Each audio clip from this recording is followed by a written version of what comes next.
experience we were trying to give them. So that's really, I think, a fundamental piece when you think about what the needs are for kids. And maybe you just bring in the dogs and cats because that's what they get at first, but then you can slowly bring in these other animals and they can start being like, oh, I don't even know what this is. What is a cheetah? Like, I can play with that thing that I don't even know what it is. Yeah, so. That's cool. As we're talking about this, it's a good time to remind folks that are watching this live that we do have the Q&A app running. We do have YouTube comments. And as always, there's a lag, so you will ask it now, and we'll see it. About 10 minutes, so I have questions around now. Around now. Be a good time. So ask now or ask later on in the community. But these are fun things to talk about. So, how about other stories, other questions about this whole topic? To be unconstrained. Any final thoughts or words? What would be more useful for you to talk about in our final minutes together? One thing I'm reminded of in terms of relating things closely back to kids or other learners, I've actually, a workshop I've done with older kids, say late high school to early college, was on data visualization or fun with spreadsheets, which was kind of actually hard to make fun originally. It turned out to be a bit of a challenge for people who really aren't interested in this, but they are interested in answering their own questions. One thing I found that made it very engaging was to start by looking at data about themselves. So since they're in late high school or early college, they could analyze, do semantic analysis, look at trends in word usage in their own email inboxes. And that had multiple advantages, but one was just that it really motivated them much more than many other questions. They could understand and kind of verify whether the analysis was doing them justice. We should do that with the MakerCore survey. Yeah, that's a good idea. Yeah. I'm wondering about a perspective from the art world. This concept of maker education and making is nothing new to artists. It's one of the most fundamental things we've ever done, music and art. So Anna in particular and Jeremy, I don't mean to put you guys on the spot, but coming from a music world and in a very art world, what are the lessons that we can get in making and project work from approaches in art and music? Well, I know for me, with my music students, that the ones that I taught, like drums or like beginning piano, there were certain things that I had to show them, or certain like topics or scales or whatnot, because it's just the basic building blocks of music. However, I always spark the kids' interest by allowing them to like pick their pieces.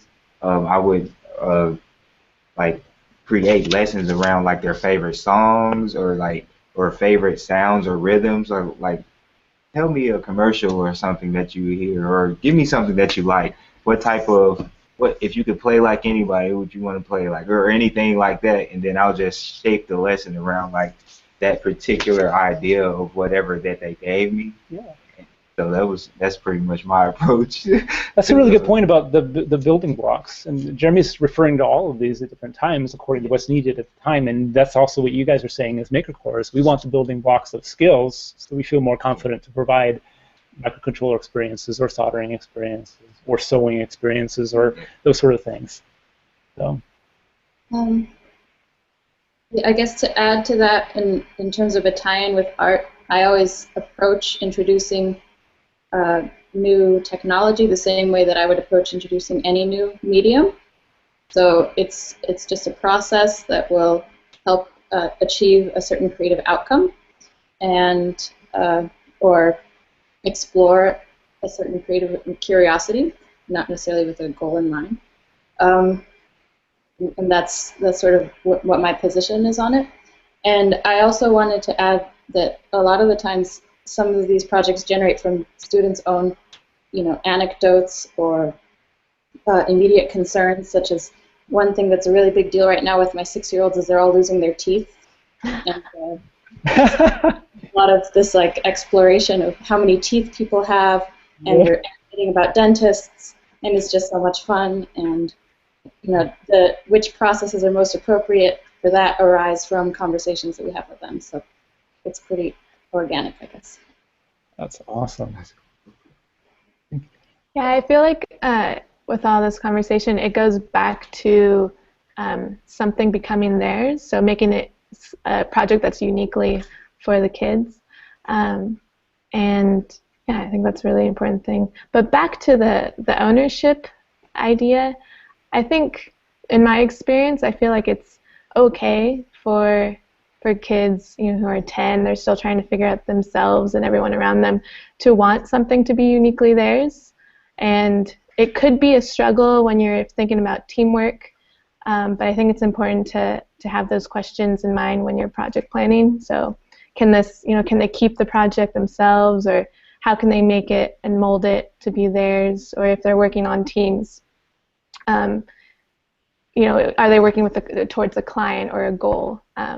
So yeah, that could come. Thinking about when kids work together, or they're presented with a problem that they're responding to, or they have a bunch of materials, a question that comes up very commonly is, what do you do with the kids that are like, hey, you're copying me, or hey, that's my thing, or my idea, this sort of thing. I've got things to say about that, but I'm curious about your approaches and how you respond to that the ownership becoming so personal rather than collective. How do you turn that around into a collaborative, like, hey, what you're doing is good for everybody, or you should be, those sort of things. But any approaches to get that ownership a little bit more collective and collaborative? Because they do have that instinct sometimes of wanting to really own something. It's a power thing, right? Yeah. One thing I say, because I hear that often, but I say, we all copy each other, really.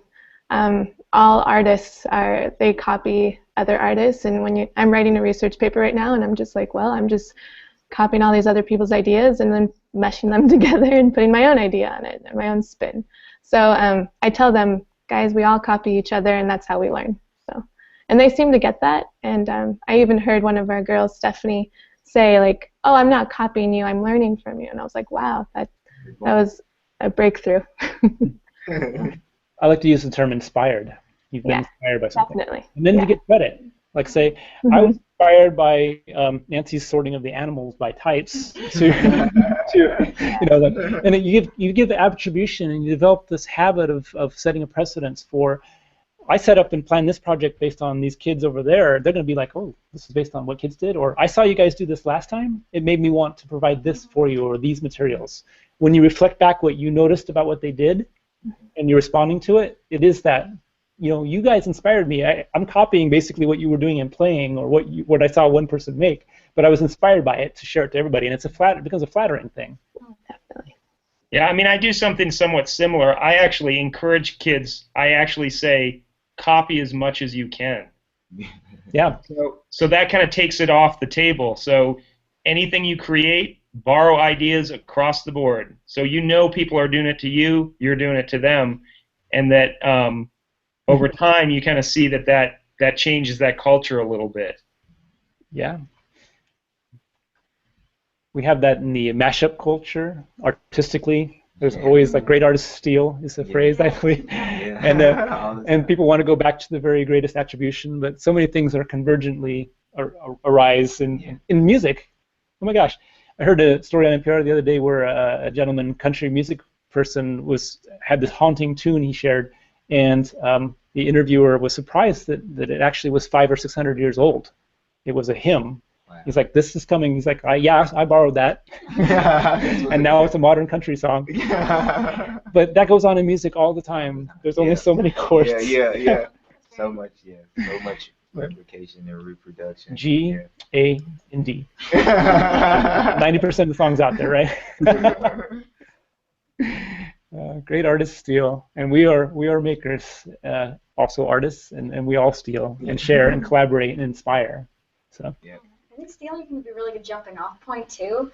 Like if you don't know where to start, you're like, well, I really think that cool building that I saw, and I can recreate it and sort of do your own thing and go with it. But it's really good to just get started when you don't know what you're doing. Yeah, and to give attribution. I mean, I think that's the best thing in the world is to give recognition. You never know. I mean, it's flattering, right? Somebody paid attention to what you did. I saw this on Flickr. I saw this on I saw this on the Maker Core community, and my head blew off because it was so awesome. I was inspired by this. I did that. I mean, we had so much Lego inspiration early on. It was an easy entry point, right? I was like, I'm inspired by Lego 6, or by this constraint. But I am inspired by to do something stairwell related. Yeah. Compliment. Compliment related, right? Or zombie related, stairwell zombie compliment related. Email eTextile collar related. You all, yeah. Let's be inspired by each other. Let's give each other attribution, and let's continue to do that throughout the summer, so that we can all collaboratively plan better and get ideas. And because I continue to be by you guys. Are we doing okay on questions? We have no questions today. Okay. We're going to end on time, exactly on time here. Any final goodbyes or words from anybody here? I'd actually just like to steal your idea, Steve, with the I'm going to steal your idea with the Post-it notes. I'm actually working with a bunch of educators, a bunch of different schools about setting up maker spaces in schools in Portland, and I think that little experiment or whatever helps to set the tone for where different teachers are and their ability to feel comfortable in a making space. Yeah. A lot of teachers like, I can't do that, and having a sense of how they are as teachers, where they feel most comfortable, that's a great thing to have out on the table. Well, thanks, Rob. We want to honor the diversity of people out there. We want to honor the superstars that are effortlessly documenting their work on the community, and those that might be a little bit more shy and like, I don't have much to show. We really want you to show anything, and we will share and give it attention. We've seen we're fond of liking. People in the community are responding to each other. We all recognize that there's small steps, and we recognize many of you are busy in school. So don't be shy about sharing the smallest or the largest things on the community and sharing who inspired you about it. We'll continue doing that. So, and also, we will have more of these throughout the summer. Next week is the time for reflection and documentation, and we'll talk about our camp. We're going to have a combination of Maker Core mentors on there giving advice for what goes on, what might happen in the summer if you're new to working with kids especially. So that's going to be handy. But I'd also like to invite you guys that haven't been on yet, share your experience and come on and reflect and make some plans about how you might document and share your summer experience. So that's what's coming up next week. As well as moving into the project area, we're continuing with all the things we've done before. We never set them aside, but we will add more officially as a project area, Makey, the Drawdio, the Flora, continued microcontroller, this digital and analog combination. So that's what's coming up next. Thank you all for your inspiration, collaboration, and thanks for sharing this play and imagination with us. We're going to go off the air now, but I'd like to have all you guys here hang on out for just a few minutes of reflection afterwards. Thank you, guys. See you next week. Bye.